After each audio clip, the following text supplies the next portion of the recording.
Assalamu alaikum. Jina langu Mohamed Zahrani, mkurugenzi mkuu wa Mamlaka ya Hifadhi na Uendelezaji Mji Mkongwe. Leo tumepata bahati ya kutembelewa na balozi wa Tanzania nchini Komoro, na lengo la matembezi haya au ya kutufikia hapa ni kwa ajili ya kuangalia jinsi gani fursa zilizopo baina ya nchi hizi mbili zinaweza kufanyiwa kazi, hasa katika hii sekta ya urithi na mambo ya kale.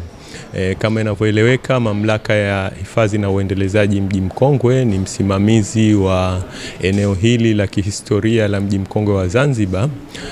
ambayo pia ni urithi wa kidunia unaotambulika na UNESCO. Wenzetu wa Komoro hivi karibuni mwaka huu mwezi Julai, nao pia wamepata nafasi ya kuingiza mji wao katika orodha hii ya urithi wa kidunia ya UNESCO.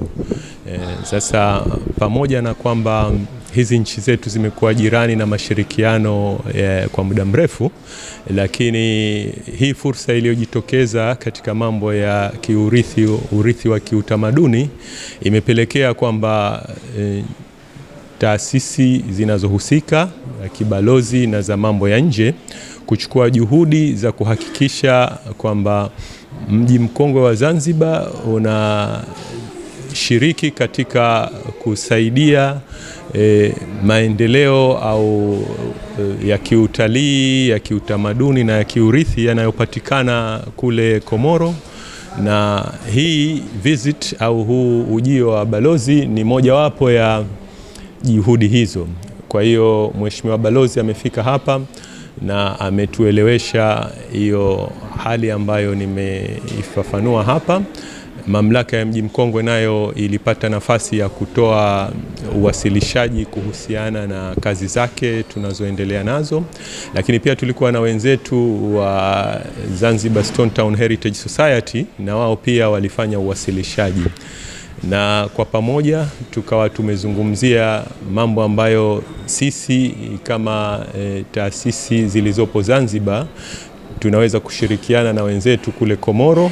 ambayo yatakuwa ni ya ufundi katika kuhifadhi na kutengeneza haya majengo ya kale, lakini pia elimu ambayo inahusiana na mambo ya urithi wa kimataifa, lakini pia elimu katika kufundisha mafundi na wengine wasimamizi kwa ajili ya haya majengo, na mengineyo kama fursa za kibiashara vile vile, ambapo watu wetu wanaweza kutoka hapa na kwenda kufanya biashara za bidhaa, lakini pia za utaalamu wao kule Komoro. Mambo ambayo yamezungumzwa pia yalihusisha kupendekeza njia gani zitapelekea usafiri kuwa ni rahisi. Inaeleweka kwamba tayari tuna ndege inayosafiri kutoka Dar es Salaam kwenda Komoro, lakini pia kuwe na uwezekano pia wa mawasiliano ya baharini kupitia meli kutokea Zanzibar au visiwani huku kuelekea Komoro pia. Baada ya hapo Mheshimiwa alitupa mapendekezo yake, yakiwemo pamoja na kuhakikisha kuwa fursa hizi tunazishika vizuri, ikiwemo kushika hii miji ya urithi wa kimataifa iliyoko kanda hii ya Afrika kuwa na kitovu chake hapa Zanzibar kama msimamizi na kiongozi wake katika kuhakikisha kwamba hii hadhi ya urithi wa kidunia inaeleweka na inaenea na inaleta tija kijamii na kiuchumi.